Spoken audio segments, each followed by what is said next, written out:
Hello everyone, and welcome to your asynchronous cohort class. So I thought I would put together this video just to be with you in spirit, but really importantly to provide instruction for you or some at least initial directions on how I want you to spend this time to further your learning. I first and foremost just want to say thank you for your patience and your grace with Dr. McFarland and I as we've had to attend this conference. We really try to avoid attending conferences during class time, and it just was one of those things. We've gone to this conference before. We more so need to go to this conference now as co-coordinators, but typically this conference was planned like Thursday, Friday, and this was just a weird fluke that this was the year that they decided to move it and make it Monday, Tuesday, which was odd. So we may have to bring that up when we go to this policy conference about maybe changing some conference policies to make it more I guess feasible for people, but I'll be curious on why they made the change. Anyways, that's besides the point. It's been a long day as I've been preparing for different things, and this may turn into a video that's more of a blooper reel than what it should be. So I don't want to be as long-winded. I want to make sure I give you the instructions you need. So let's just dive right in. What are we doing during this time, or what is it that I want you to do during this time? So let's just backtrack. Let's connect the dots of how today's lesson is building upon prior lessons. I'm doing that intentionally because you need to be able to do the same for TPA and really to be a good and an effective instructor. So with that said, let's go back, right? So far this semester, we've been talking about designing units of instruction. We're getting away from just planning a learning goal that can be accomplished in a single lesson. We're trying to plan learning goals that would take multiple lessons to accomplish. And so we've been learning how to think that way and how to design instruction in that way. And we started with we used a framework essentially of understanding by design. I'm gonna give you a little photo of kind of what we've tried to accomplish. We've started with the end in mind. If we wanted students to get to the top of the stairs, whatever that kind of figurative image is for you in your class, what's the top of the stairs? What's their new height that they need to climb to? And we're starting in stage one by saying, these are the goals. What is it that we really want them to accomplish, in the end? And so we start with that goal. And then what we've been doing over the past few weeks after we've teased out those goals is to design assessments to really determine whether our students have met those goals. And that takes some work, as you've started to see, designing informal and formal and self-assessments that align to those larger learning goals that you have for your students. So it's taken some time to really work through that, understand that, and make all of that come together. And so from what I've seen so far, you're making some excellent progress in designing instruction in that way. So now, here we are at the bottom of the steps. Okay, well, our students are still here, even though I've envisioned them eventually getting here. So now we're going to fill in the in-between. What is the learning sequence? What are the steps, essentially, that they have to take to get to the end? That's what we're doing in this session. We're going to be focusing now on the learning plan. What is that learning plan, and how am I going to help my students and scaffold them to get to here? And so as you go through this session tonight, hopefully you're going to use the block of time when we normally would have cohort and just knock it out. Or if you pace it out throughout the week, essentially I want you doing a couple of things. The first thing I want you to do is to get familiar with how what we're doing in class is really closely aligned to what you're going to be expected to demonstrate on TPA. And so what I did for you for our first goal is to really understand the expectations of TPA, which again, align back to what we're doing in class. I made two documents for you. So I basically digitally annotated step 1B, because you've already done step 1A and 1C at this point, aligned with our backwards by design stages. Now you're getting ready to do step 1B. Seems out of order for TPA, but it's in total order for what we're trying to teach you with UBD. So what you're gonna do is you're gonna go down and you'll see that these little boxes are highlighted, or at least hyperlinked, right? And when you click that hyperlink, you'll see I did a audio recording kind of explaining what it is that needs to be included in this box. So if you listen to that audio recording and you feel like, I don't know if I fully understand it, that's okay, right? Do your best, put this together, and I'm gonna look at your 1B and give you feedback anyways. And you can always rely on your PLC. You always can reach out to me via email and say, I wanna make sure I understand this. But you want to make sure you go through those audio pieces. This first part, this learning segment overview, is just the overview of the unit. And then down here you have the lesson itself, the kind of the lesson for each. It's the lesson, that belongs in the learning segment. And the learning segment being defined as 3 to 5 lessons. I think I've explained this to other students. I'm going to explain it one more time. For TPA, you're taking a learning segment from your larger unit. So just a piece, 3 to 5 lessons within that larger unit.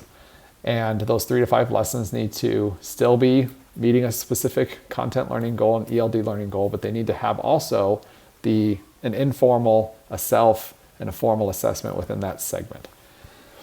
The last visual thing that I want to show you with this document, and then everything else should be explained through my audio annotations, is that this lesson on the template only is one table. And notice that they give you a no page maximum, so you could go to town on this. But essentially, depending on how many lessons you design, whether you design 3, which is the minimum, or 5, which is the maximum, you will copy and paste this table below when you do the next lesson.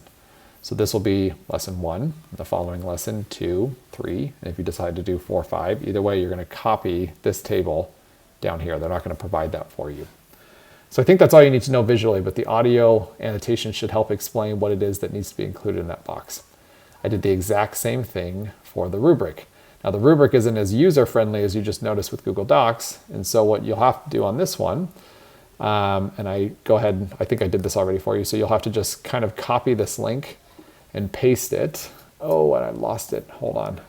Where's my incognito window? I knew I had one. Oh, there it was. Okay.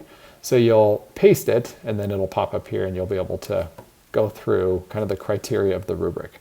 Because now you're at a point where you've designed step 1A, you're working on 1B, you've done 1C, where you can start self-assessing yourself now using the CalTPA rubrics. And so I'm doing what I'm modeling for you what I want you to do.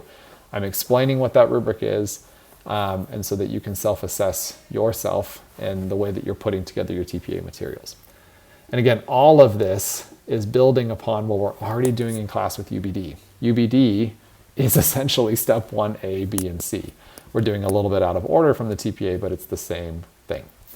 So that's part 1. And now I want to quickly, so I'm not using too much time, describe and explain for you part 2. Okay, so part 2, if you go to our Canvas course, Course Essentials, you have already, oh, you know what? It is not in here. I apologize. I had to do this better for myself. Down here in session 1, I need to just move this, so I may do that in a minute. But your unit example, you've already been working on this. So as a PLC, this is the second activity you're going to do.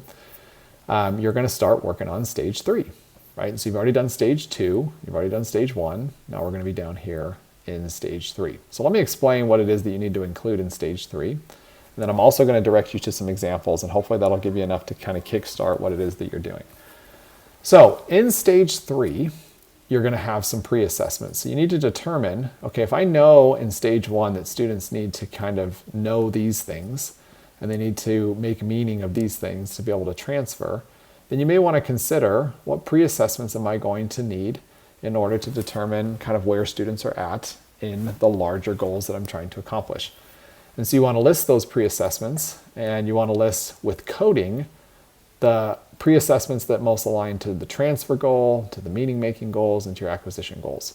And so you want to include some of those pre-assessments that you'll sprinkle throughout your learning segment. And really, in this case, it's going to be a larger unit. Our units could go anywhere between 3 to 5 weeks, but the TPA wants you to take a piece of that and give us just 3 to 5 days. So in the learning event box, you really want to, and there's so many different ways you can do this, and I'll show you an example here in a minute, but what I would really, really like to see in the learning event box is an explanation of what you're doing from the beginning of the unit to the end. And I don't want descriptive, like single lessons. Don't give me like single objectives, lesson plans. Give me just a narrative, in-depth, detailed explanation of, I'm going to start the unit by doing this particular learning activity. And then I'm going to do this, and I'm going to do this, and this learning activity, and use this instructional strategy. And you're kind of explaining as you go through. Some examples will explain what you'll do to support transfer, support meaning, support acquisition. If that's too confusing for you, like I said, one that explains to me, okay, so if I'm teaching a unit that the transfer goal eventually is argumentative writing, I want to explain, okay, my first learning event is I'm going to talk about, what argumentative writing is. We're going to talk about claims and the components of an argument writing. Then in the next sequence, I might move toward having them write claims and extract their opinions from things that we read. And then from there, I might have them learn how to do an introductory paragraph that embeds that claim. And so you can start to see, again, you're explaining the sequence of how you're getting them from the bottom of the stairs to the top of the stairs. So that really should be very descriptive in this learning event.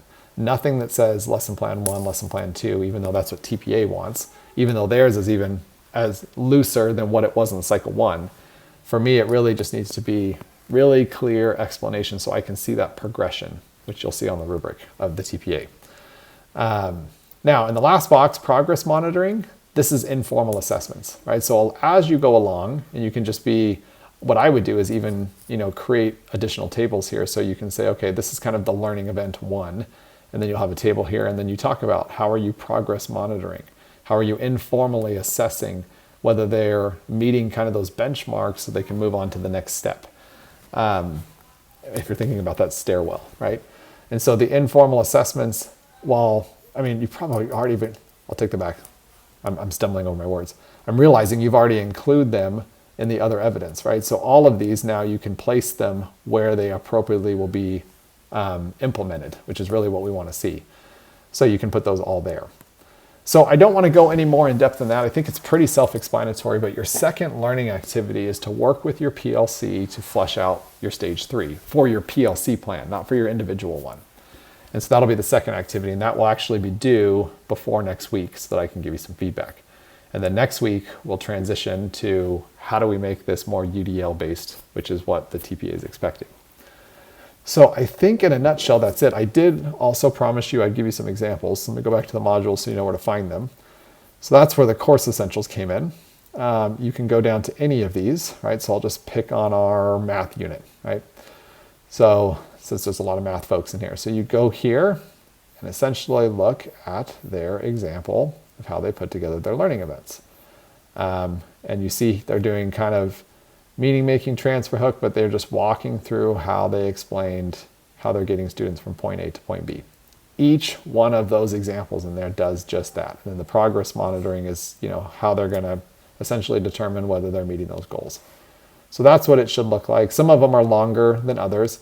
Math is pretty straightforward, so I can assume this is why this is a bit shorter, but some of them, took 2, 3, 4 pages, and that's fine, as long as they're explaining in detail, right, how they're getting from point A to point B. So if there are questions, I will include, sorry, I went to stop the video and I'm still instructing. I will include a discussion thread. So if there are any questions that you feel like, if you haven't worked with your PLC and you want to connect with them and get some feedback from them and or me, email me, use that discussion thread to get the support you need. But really this week is about understanding what's expected of you. Well, let me backtrack. This week is really about planning stage 3 and then seeing how stage 3 connects with TPA, right? Because what we do in class with stage 3 is just good practice. But we also want you to see how what you are doing in stage 3 can transfer to what is expected of you on the TPA so you can demonstrate that to the state. So I think that's that in a nutshell. I hope this video isn't too long. But if you have any questions during this asynchronous class, please let me know. And I look forward to seeing you all again in person in the following week.